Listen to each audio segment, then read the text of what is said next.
Hi, welcome to the Big Bear Homestead. Today is episode 10 in our Sustainable Living series. So today we're going to talk about container gardening.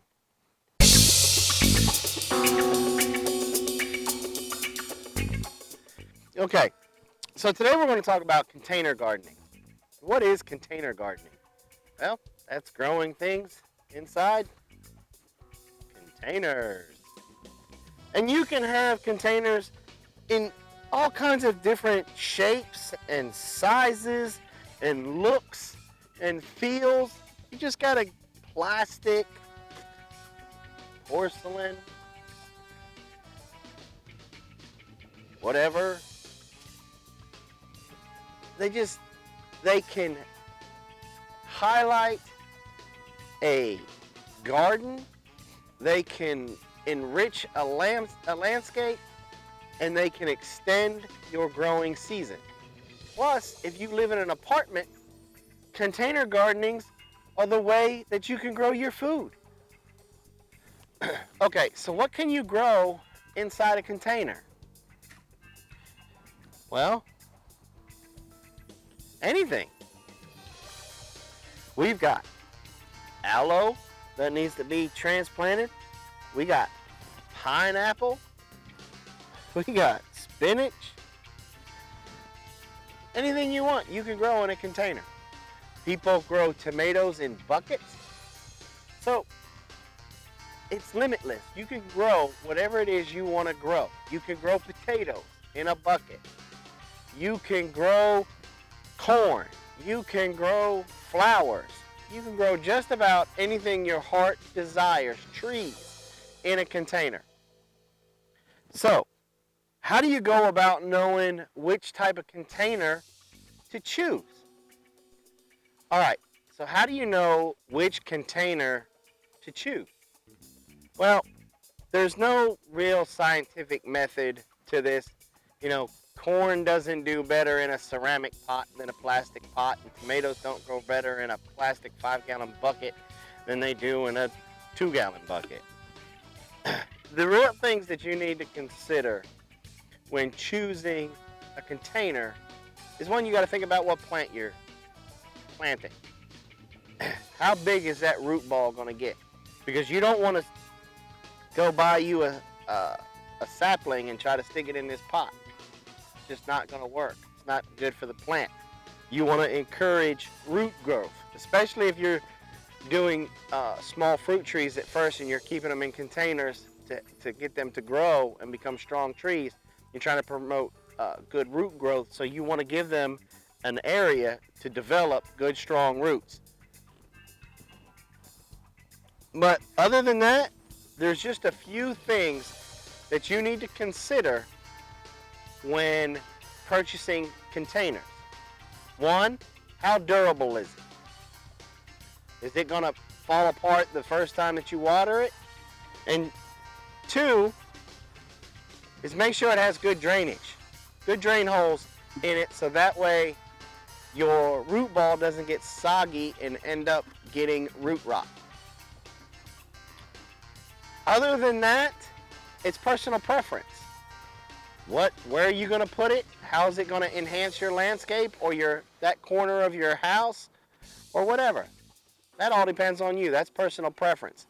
As long as it's a halfway sturdy, decent container and it has drainage, you're good to go. Now, how do you plant in one of these things? Okay, believe it or not, there is a proper way to plant in your containers. It's not just get some potting soil and dump it in there and then put your plant in there, water it, and walk away. I mean, you can do that, but the chances of your plant being truly healthy, you got a 50-50 shot. What I like to do, now, some people will say is that if you got this drainage hole in the bottom, that they'll just take some hardware cloth and stick it over the top of it to help to stop the dirt from clogging up right there. Well, I do it differently. What I do is I get those river rock pebbles that you can get at Home Depot or Lowe's or whatever, and I put a light coat on the bottom. And then I put in my potting mixture, which we'll talk about in a second. Then I pot my plant. I plant my plant, and I water, and then I continue. And I'll even put a light coat of mulch on top. I mulch everything because mulch helps with the soil temperature, and it also helps with moisture retention. Because if you use wood chips, the wood chips will soak up the water and then release it as they're drying out, and it'll help keep your plant moist. Now, when it comes to potting soil, you can go and you can buy your Miracle Grow moisture control potting soil and put it in there, and yes, you will be fine. But we're trying to promote sustainability where we're being sustainable on our homestead. Now, I like to use 90% compost, 10% leaf mold. And the reason why I use that, plus my wood chips on top, is your leaf mold acts just like how peat moss does. Okay, and then your compost is full of organic matter, so it's got all the other stuff that the vermiculite and all that stuff has. Plus, remember, I've got the river rock on the bottom to help with drainage. Your compost is loomy and it's aerated, so you've got good flow and everything like that. And then, like I said, the leaf mold helps with moisture control, and it helps do the same thing that your peat moss would do. And so that's what I put in my containers, and not that one. This one was given to us. But my pineapples, these are this year's pineapples. And they're doing great. Our aloe, this was given to us, and we had to rescue it and bring it back, and it's coming back, and it's doing great. If you are trying to extend your growing season and you want to make sure that you've got fresh tomatoes year round, container gardening is the way to go.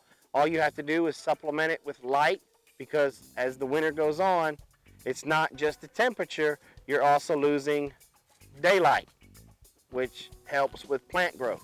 So you're gonna have to supplement the light with them. But other than that, container gardening is the way to go, especially if you're trying to be more sustainable in an apartment setting. So Maria, this is an idea just for you, darling.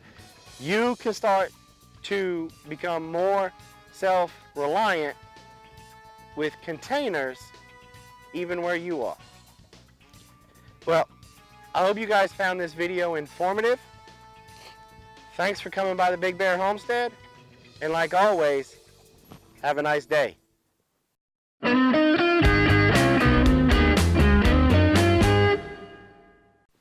Okay, so today we're going to talk about container garden.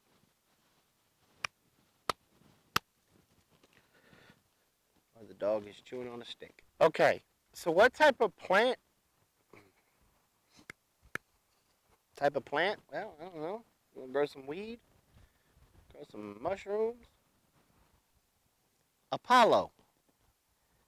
You are crunching on that. He doesn't even care. He doesn't even care. Apollo, stop. We can hear you chomping on the stick. Go chew the... Bring it here. Bring it here.